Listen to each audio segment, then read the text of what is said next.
What's up, people? Good to see you. Welcome to Late Night What's Next. Guys, we're excited for this one. This is a really important one, and this is one that we get excited about every single year because this is where we get down and dirty and we talk about, hey, how do we maximize this next month? How do we go into the summer on fire? And then how do we get back this next fall and make a huge impact? And what is StuMo all about? And so if you're here tonight and if you wondered any of those things, tune in because tonight, it's a really important one, and this is one where we have to get it right, and this is one where I hope you'll tune in because we're going to talk about some very, very important things. So, something you'll notice about me early on is I had to get glasses, and so my parents' dead giveaway, they were like, our kid might need glasses. You're probably wondering why they knew that I needed glasses. It's because I had a lazy eye. Some of you guys are looking at me now, you're thinking, does he still have a lazy eye? No, I don't still have a lazy eye, but my parents were like, hey, that's probably not good. We should get him some glasses, fix it all. But unfortunately, with my vision, I passed that down to some of my children. Not all of them, it skips some generations, but a couple of my kids, they've had to get glasses as well. And so you've got Roxanne, and Roxanne's the cutest 6-year-old in the world with her glasses. Big glasses she's got to wear because you can't see anything. Then we got our youngest, Bonnie. And Bonnie, she can't see anything. She's 2. We can't get her glasses yet. So she'll just like run into stuff, thinking she's going the right way. We're like, Bonnie, over here. She'll be trying to eat like rocks. We're like, no, all that different stuff. But unfortunately, she's got my vision. She's got my vision for life, and she's stuck with that vision. And so the thing about vision is that vision becomes your reality. It becomes the thing that is true in your life. The thing that you focus on, the thing that you see, oftentimes, whether or not it's true or not, that's really the thing that becomes the reality in your life. And so I remember when I saw this with another one of my kids. My oldest son is Conrad, and he's 8 years old. He's 70 pounds of pure muscle, okay? He's tall, he's skinny. We have to buy him the clothes that don't really fit him, right? Like the tall kid clothes that are just kind of like hanging off him all the time, but he's a stud. And I remember one time where he was really focused on something and he kind of just missed it. And so I was up late one night. I had just put my kids to bed. And so Roxy, my 6-year-old, Conrad, they were sharing a room at the time, and they had bunk beds. And so on the bottom bunk, you had Roxy, and she sleeps down, so I put her to bed. You got Conrad on the top bunk, and I put him to bed. I stay up kind of late, and kind of my thing at night is watching ESPN. And so I'm up late one night watching ESPN, and I hear someone walking down our hallway towards the living room. I'm like, what is going on? And so I walk over there, and it's kind of like a dark, weird hallway, and I see Conrad standing in the hallway, and to be honest, he kind of smells. Like, I'm like, oh, man, what is that? What is that stench? And so I see Conrad, and he looks like really confused. He's like wandering down the hallway, and I'm like, Conrad, what's going on? And he just stands up straight, 70 pounds, in his whitey tighties, like standing there, looking very confused, and he goes, Dad, I think Roxy threw up on me. And I'm like, Conrad, what do you mean? He's like, I think she threw up on my face. I'm like, Conrad, what are you talking about? I was like, Conrad, what you're telling me is that your sister got out of the bottom bunk, she climbed up the ladder to your bed, went over to you in your bed, and then threw up on your face. And then went back down to her bed, and then you woke up. And he looks at me and goes, Dad, it's still a mystery I'm trying to solve. He was so confused, and I remember him thinking, man, that's truth. Like, he woke up, and the first thought he had, what he fixated on, what was true in his life, the reality of his life is that his sister went up to the bed and threw up on him, right? That's what he believed most in life. Obviously, that's not true, but that's what he believed. Guys, I'll let you in on my life a little bit. My story of going through life, my focus of going through life, most of my life, and even still today, a lot of times, is my focus is on me. It was on me. And so whether that was high school, middle school, early college, now today sometimes, it was about me. And, it was about my grades, my success, my extracurriculars, how good am I doing? What's my social sphere like? What are all those different things? And the thing was, I got to college, and you can be shocked about what happened, but it just continued. My life was about me.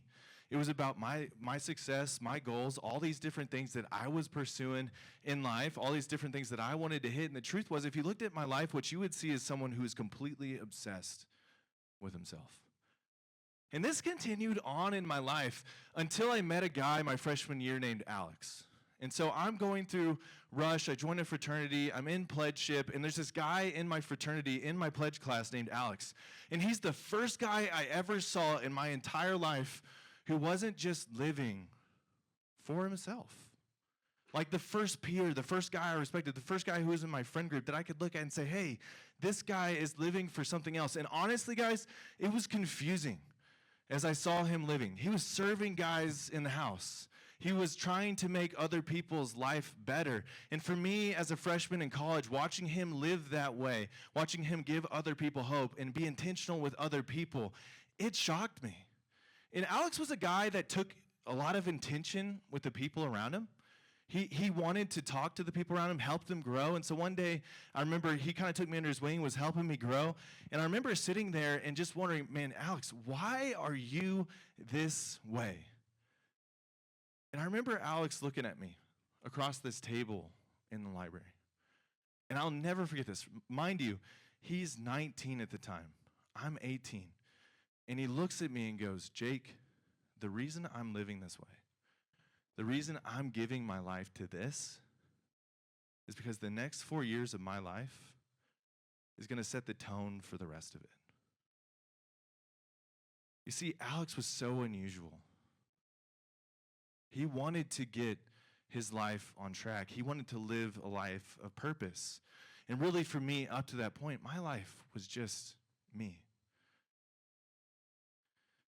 And so we all have focuses that we pick up in life. I mean, these are the most common ones that we go after, and I'm no stranger to any of these things, but maybe the focus of your life is success. Like if you're honest about your life and the way you're living, it's all about your success, getting the good grades, man, getting into that sphere, doing whatever you're trying to do, being successful in that area of your life. Maybe for you, it's getting security. The focus of your life is finding security. Being financially independent, man, getting that right group of people, getting that girlfriend or boyfriend or whatever it is that gives you a sense of security. The main focus of your life is living for security. Maybe for you, it's adventure. Man, that next adventure, that next dopamine high, that next experience that you can go through and feel that sense of adventure, maybe that's the focus of your life. Maybe for you, it's pleasure. It's that next party. It's the drugs, it's the alcohol, it's whatever's giving you pleasure, it's that next show, whatever it is. If that's you in this room and you're pursuing that, I get that. Pursuing pleasure, trying to get that in life. Or maybe for you, it's personal growth. Maybe you're in this room because you're thinking, man, I want to be the best person I can possibly be. I want to grow the most that I possibly can and push myself to the limit. And here's the thing, all of these focuses of life, they're not bad. These aren't bad things to focus on. Most of these things that we're talking about, they're good things that you should give time to in your life. But if they are the focus of your life, if they're the thing that you are giving your life to, you will get to the end of your life and you will realize you've missed it. You've missed the main thing. We're talking about what's next. We're talking about where are we going as StuMo? What is StuMo about? Where do we want this group of people to go and act? How do we want them to be in life? Where are we going as a group, as an organization?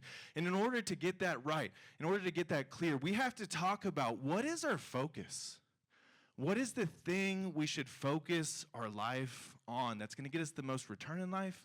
That's going to be the thing that matters the most in life. And man, when I'm looking for this focus, when I'm trying to figure out, man, what is the focus we should be giving our life to? We got to go to something higher. And we have to look at the life of Jesus.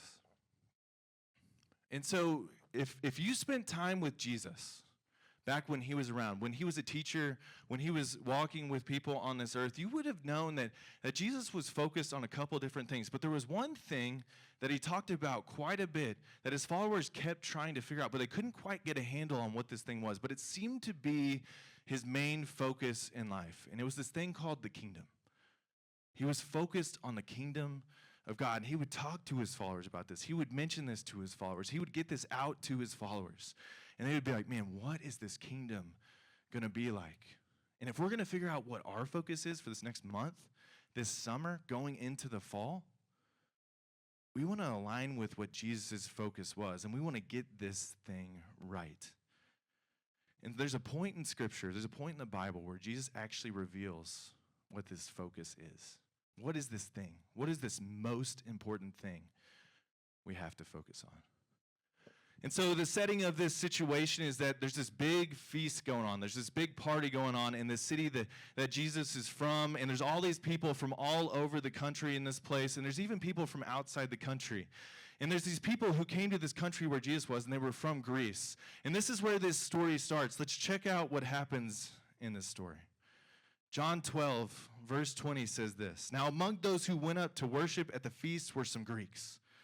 So these came to Philip, who was from Bethsaida in Galilee, and asked him, 'Sir, we wish to see Jesus.'" And so you can imagine there's this big party going on, right? This big celebration, and there's all these people from this country together. Jesus is there with his followers. But then there's people from outside this country. There's these people from Greece. And here's the crazy thing, is that these people are coming to find Jesus. What does that mean about Jesus? This means that Jesus was at the height of his powers. He was at the height of his influence, his charisma, who he was, building his following, building his momentum in life, to the point where there's people from other countries trying to find Jesus and follow him. And so these Greeks, they come, they find one of Jesus' closest followers, Philip, and they say, "Hey, where is Jesus? We need to see him." And so Philip's one of Jesus' closest followers. And the thing that Philip's hearing Jesus talk about is that Philip is actually heard Jesus talk about this kingdom that Jesus is talking about. What is this kingdom going to be like? And he's thinking to himself, is this it? Is this the time where Jesus is going to talk about what his kingdom is going to look like? So Philip goes to another close follower of Jesus. He goes to Andrew, and this is what it says. Philip went and told Andrew. Andrew and Philip went and told Jesus. So these Greeks come, they're like, we need to see Jesus. Philip goes to Andrew and goes before Jesus and says, hey, we need to tell you something. And they're thinking, this is it. This is an important moment. This is where Jesus is going to reveal to us what this kingdom thing is all about. And Jesus looks at him and they say, Jesus, is this the moment? Is this the moment where you're going to tell us the secret to this kingdom you've been building? And I love what Jesus says next. He says this, and Jesus answered them, the hour has come for the Son of Man to be glorified. So they're thinking, is this it? And Jesus looks at him and goes, guys, this is it. The hour has come for the Son of Man, me, to be glorified. And they're like, man, I can't believe this. Jesus is about to share with us what kind of kingdom he's about to build. So I don't know if you guys follow like world news or are on social media seeing what's going on in the world, but there's a whole lot of turbulence, right? There's a whole lot of stuff going on in the world in terms of what's going on with different nations, states, kingdoms, all these different things. And when you look at different kingdoms, you got to think that a normal kingdom, what they're going after is resources, prestige, name, fame, all these different things. And they're trying to build those different things. They're trying to build their kingdom. That's the kingdom that these guys are thinking that Jesus is going to build. And so when Jesus says, this hour has come, I'm here to tell you what this kingdom is going to be like. They're thinking, what's his focus going to be? Is it going to be building like a nation state, like our own state? Are we going to get prestige? Are we going to get money? Are we going to get any of these things that we think normal kingdoms have? And then he launches into what this kingdom is going to look like. And he says to his followers, he says, truly, truly, I say to you. And you got to imagine they're leaning on the edge of their seat. They're like, what is this kingdom going to look like that Jesus is building? What's he about to tell us? He doesn't just say truly. He says truly, truly, meaning this is the truest thing you're going to hear. And not just today, but ever. This is the truest thing. And then he tells them what the kingdom's going to look like. And this is what he says. He says, unless a grain of wheat falls into the earth and dies, it remains alone. And you got to imagine these guys are a little disappointed. They're like, man, I'm waiting for this big kingdom reveal that Jesus has. And then he starts talking about plants. Like he starts talking about wheat. He starts talking about this single grain of wheat that's kind of sticking up out of the earth. And he's saying, hey, if this grain of wheat stays alive and doesn't fall to the ground, it stays alone. It stays by itself. And he's painting this picture of wheat. They're a little confused. And then Jesus continues on, and he lets them know the secret to this kingdom that he is building. And this is what he says. He says, but if it dies, it bears much fruit. They're still a little confused. They're like, Jesus is talking about plants. He's talking about this grain of wheat that stays alone and doesn't multiply. But now he's talking about this other grain of wheat that dies, and it goes into the earth. And then what happens to it? It multiplies. It grows. It becomes something bigger. And they're a little confused on what Jesus is talking about because he's always talking in parables and illustrations like this. And then Jesus clarifies it and makes it crystal clear on what the focus he is trying to present to these people. And he makes it so clear to them. And this is what he says. Whoever loves his life loses it. And whoever hates his life in this world will keep it for eternal life.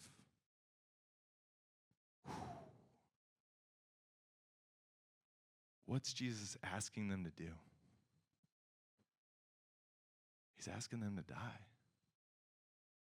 That's not what they were expecting. What does Jesus mean by this? How does this relate to the wheat, the grain of wheat that he's talking about? Well, that first grain of wheat that stays alive and by itself and remains alone, what he's trying to paint the picture of, this is the person who loves his life. This is the person who does everything they can do in their life to build their life around themselves, to preserve their life, to make sure that they have the most success, they have the most prestige, they have all the things that they've ever wanted in their own life. They protect their life at all costs. And what happens to that person at the end of their life? They lose it. They lose it all. But what about the other option? What about the grain of wheat that falls into the earth and dies and grows into many things? What he's saying is whoever that person is, the person who hates his life, will keep it for eternal life. And what does that person look like? What does that person do? Is he talking about physical death? Is he talking about someone like physically dying? Mostly he's talking about, man, dying to yourself. Man, dying to this idea that my life is all about me. That person who makes that transition from living a life all about me, preserving their life, instead of living that life all about me, decides to live a life about we, where they die to themselves, they put others first, and live a life for other people. That's the person who leaves a fruitful life. If you guys want to finish strong this semester, if you want to have an impactful summer, if you want to come back next year and have a life of meaning and purpose and impact, we have to make the decision to shift our focus from me to we.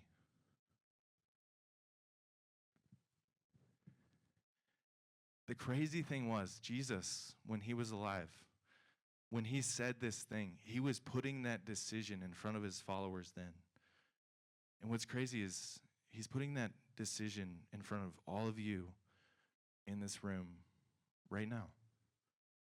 And not just like the theoretical you, not just like the person who's like considering ideas, like the actual you, the physical you in this room.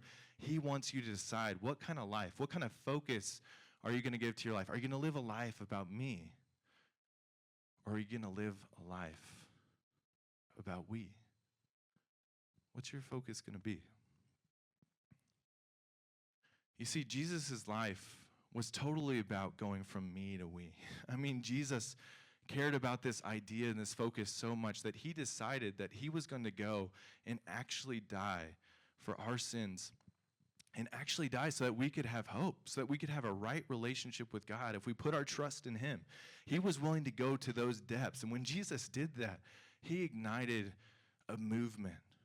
But it's not just the story of Jesus, it's actually the story of Christianity. As you see historical Christianity, you actually see many people live this life. One of my favorites is the Apostle Paul. And so the Apostle Paul was this incredible man, top 5 most influential people that ever lived in history. And this guy, he started the church, essentially. Jesus dies, he gives his message to host, but the Apostle Paul goes out and he builds the church. Man, he gives his life to doing something really meaningful, really historically impactful, changing people's lives. And he has this huge resume at the end of his life. And this is what he actually says about his life that was so meaningful and so impactful. He says this: I consider my life worth nothing to me.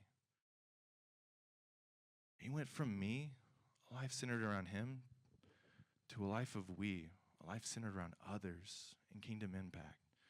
And he set the world on fire for Jesus. This is the story of Jim Elliot. Here's a picture of Jim right here. Jim was a stud, and so everyone knew this about Jim. And so by the time Jim's hit college, he's clearly an influential, successful, very forward-looking, gonna be successful kind of guy. He's charismatic. He's got the whole package. He can do anything he wants with his life. And so Jim, and while he's in college, you can read his journals and read about his life. And he was always wrestling with this idea of me or we. What life am I going to live? In fact, in one of his journals, he said this: do I want to be great or do I want to be poured out? As he's thinking about his life, he's wrestling with this idea. He's a real human. He doesn't just figure it out. Well, Jim one day decides, man, I have to give up this idea of a life solely focused on me. And I got to live for we. And his version of we is deciding to go to people that have never heard about Jesus before, the Aka tribe. Now, that sounds, pretty fine on the surface, but here's what you got to know about the Aka tribe. The Aka tribe killed every single person who approached the tribe as an outsider. That's how they did it. They didn't ask questions. They weren't friendly. They didn't make sure you were a safe person. They just killed you on the spot. But Jim grew a heart for these people. He wanted these people to have hope. He wanted these people to have life. So he decided, my life's over. I'm living a life for them. And he starts living for Christ. He starts planning how to reach these Aka people. Giving his life to intense training. Doing everything right to get in a position where he can give hope and love to these people and share with these people about Jesus. He does it all right. He starts sending signals to the Aka tribe saying, hey, I mean good for you. I'm giving you gifts. And he starts receiving these gifts back from the Aka tribe. Incredibly, this has never happened before. So one day they're like, I think we're there. I think we made it. I think we have enough rapport with these people to go and give them hope and tell them about Jesus and impact these people's lives. So him and a group of 2 friends, they go up to the beach toward this Aka tribe. And as they're walking up, they're speared to death. He dies. He never gets to the place where he gets to give these people hope, where he gets to tell them about Jesus. He spent his entire life training to impact these people, give these people hope, and they kill him. You think, man, that's a waste. Why would he do that with his life? Well, the incredible thing is his example. His story so inspired his friends, his family, that they go back to the Aka tribe, knowing they'll probably die. And the result of that is that many of those people over the next many years start to find hope. They start to find Jesus, and their lives are changed because Jim Elliot decided to give up his life of me and live a life of we. I love this line from Jim Elliot, and this is one to write down. This is one to keep in your notebook, keep in front of you. But this is what he said, and when they found his journals and they were reading them after he died, he said this: he is no fool who gives what he cannot keep to gain what he cannot lose. Jim Elliot went from me to we, and he set the world on fire for Christ. And this isn't just the story of Christianity. And Jesus, guys, this is the story of StuMo. This is why we exist. And we want to be those people, as imperfectly as we are, be those people who light the world on fire for Christ. When I think of people who've done this through StuMo, there's some people that instantly come to mind. One of my favorites is Ethan Harper. Here's a picture of Ethan right here. Ethan was a stud. He's from Houston. He came to U of A because he wanted a great school experience. He ends up joining a fraternity. So yeah. And Ethan, if you talk to him today, he would say, hey, when I joined that fraternity, my life was about me. It was about me. And he started living his life about himself, like most people around him. And he was living that life, no challenge, nothing. And then he met a guy named Dave. And Dave started telling Ethan about Jesus and how Ethan was actually meant for more and how he was meant to give up his life all about himself and live a life for other people. And Ethan, as he's wrestling with this idea, comes to this conclusion that, man, I want to follow Jesus and I want my life to matter. I want it to be something that at the end of the day is impactful and meaningful. And he starts living for Jesus in his fraternity. And he lives differently. He lives to inspire people with hope, to help people grow, to give people an opportunity to get out of their addictions, the things that are holding them back. And he has this huge impact. And here's the crazy thing about Ethan. He was an aerospace engineer. Like at the end of his college career, he could have gone and done anything with his life, made a ton of money, been really successful in that field. But I actually got this picture from Ethan 2 months ago. This is him in Southern Asia, where he decided to forego those things, man, and give his life to getting in front of people who need hope, who need help, and helping their lives be better. Ethan went from me to we, and he set the world on fire for Christ. And it's not just Ethan I think of. Another one of my favorites is a guy named Chad Gallego. Here's Chad right here. Chad's one of my favorite people of all time. And here's what you got to know about Chad. He was a T-Loke, okay? If you've not heard of T-Loke before, that's a Tucson local, okay? And he had a reputation about him as being, any T-Lokes in here? Okay, we got a couple. I know they're here. Okay, repping T-Lokes. I love it. He's a Canyon Del Oro high school guy, a wrestler, really talented. And here's the thing about Chad. He was a genius. He was a math and physics major, and it just came easy to him. And so he devoted his life, those first couple years here at the U of A, to pursuing a life about himself where he was going to be a professor, where he was going to study math and physics and impact those things. Great things. But the problem was he ran into Ethan. And then he ran into some other people from StuMo who were living a life that was kind of countercultural, where they weren't just trying to live for themselves. They were trying to live to impact other people. And he started seeing how they were living, and he's thinking, man, how I'm living, what I'm giving my life to, well, it's not a bad thing, man. I think I'm missing it. I think if I'm honest, my life is all about myself. And the cool thing is, Chad decided to give that up, and he decided to live for other people. Chad wasn't in a fraternity. He wasn't on a sports team. He wasn't in a club, but Chad decided no matter what I do with my life, I'm going to impact the people around me in the dining hall, in my classes, wherever they come. I'm going to give them hope. I'm going to give them grace. I'm going to show them that Jesus can be the answer to their problems. And Chad gives his life to it.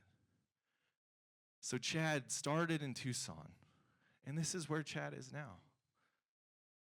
He's in Japan, in Tokyo, giving up a life of ease, of comfort, trying to impact people for Jesus. He decided with a conscious decision to go from me to we and to set the world on fire for Jesus. I think of all of these people, like as I go through the list of StuMo people, just to list them off, I think of Fisher Vollendorf, I think of Mason Comer, two guys up in Phoenix trying to impact the city of Phoenix for Jesus, man, giving their life to that. I think of Amaya Hope or Jack Monrine up in San Diego, trying to impact that city, give people hope, impact people for Jesus, lighting it on fire. I think of Natalie Defoe in GC in this room right now, who for the next year plus are going to go to Southern Asia and do the same thing that those other people we're talking about in here have done. I think of a whole team of people doing the same thing for 6 weeks, going to a place they've never been, trying to give people hope from this room right here. I think of so many people in this room.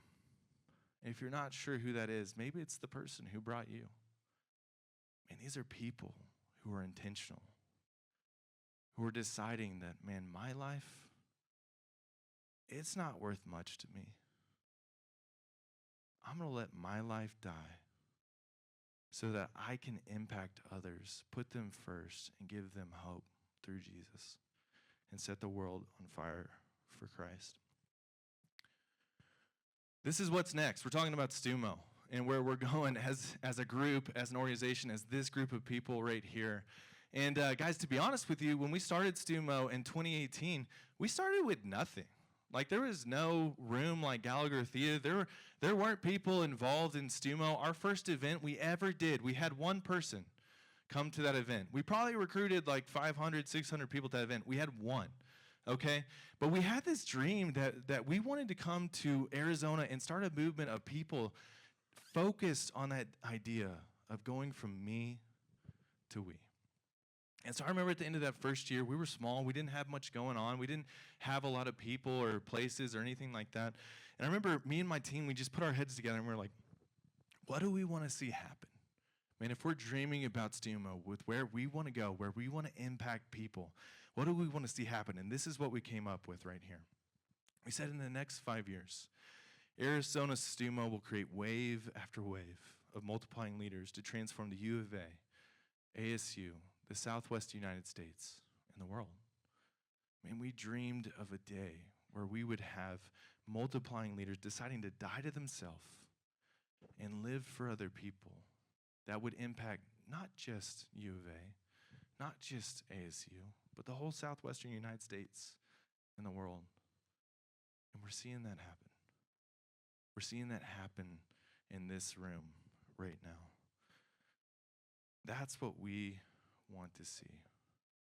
If you want to have maximum impact for Jesus this April, we got like 1 month left of school, this summer, and going into the fall, man, we have to make the decision to take our focus and be people who decide to go from a life all about me to a life about others, no matter the cost.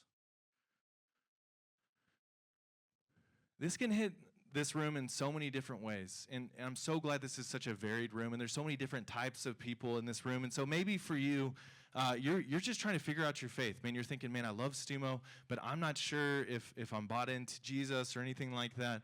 Well, here's what I would say to you. I'm so excited you're here in this room right now, but the question I would ask you is, man, are you holding on to your life? And the other question I ask is, what if the life that you're protecting is actually preventing you from living the life that God called you to live? Man, maybe that's the truth about your situation. Maybe you just started following Jesus, and this is like a new thing for you. And if you want to live a life going from me to we, maybe the question for you is, what part of your old life needs to die so that your life can start to multiply and you can start to impact those people around you and have an impact that goes well beyond you? Maybe for you've been dabbling in faith for a while, or you've been around StuMo for a while, but if you're honest, your life is just centering around you. I got to be honest with that person in the room. If that's you, it's going to be really hard for you to impact others and live a life of meaning until you get to a place where you can say, my life is not worth that much, but I will live for other people. And some of you in this room, you've been lights out on this for a long time. Man, you've been giving your life to this, and I'm so proud of you for deciding that you're going to die to yourself so that you can lift other people up. Live that life. Guys, for these next 2 weeks, we're going to be launching something really important. It's a 2-week workshop we're doing, same time as late night, over these next couple weeks as we go into the summer. And we're launching this workshop. It's called Focus Shift. Man, we want to launch this workshop, man, in an effort to help you guys as you're winding down to the end of year, wanting to have an impact, wanting to go into the summer, leaving a legacy, man, wanting to get back to the fall, ready to go. We're putting a lot of work and time into setting up these workshops to get you guys the tracks to run on, to be those people who can be the people that honestly say, man, my life I've died to, and I'm ready to live a life for other people. We are so excited about that, and I hope you guys will join us as we do that, as we prepare for the summer, as we prepare for this next fall and where we're going. John 12:26. As Jesus is closing this idea about dying to yourself and living a life for other people, this is how he ends it. When he's telling these guys about his kingdom, he says this: if anyone serves me, he must follow me. And where I am, there will my servant be also. If anyone serves me, the Father will honor him. What does that mean? That means if you want to be someone who follows Jesus, and who lives a life of impact, a life of meaning, a life that's eternally valuable, you have to actually follow him. And what is Jesus asking us to do? He's asking us to die to ourselves. Jim Elliot, back to him, I think that quote is so good when he said this: he is no fool who gives what he cannot keep to gain what he cannot lose. And if you're looking at that tonight and you're thinking, that seems like a pretty good deal, I'm here to say, welcome home. We're just getting started. Thanks for coming out tonight, guys.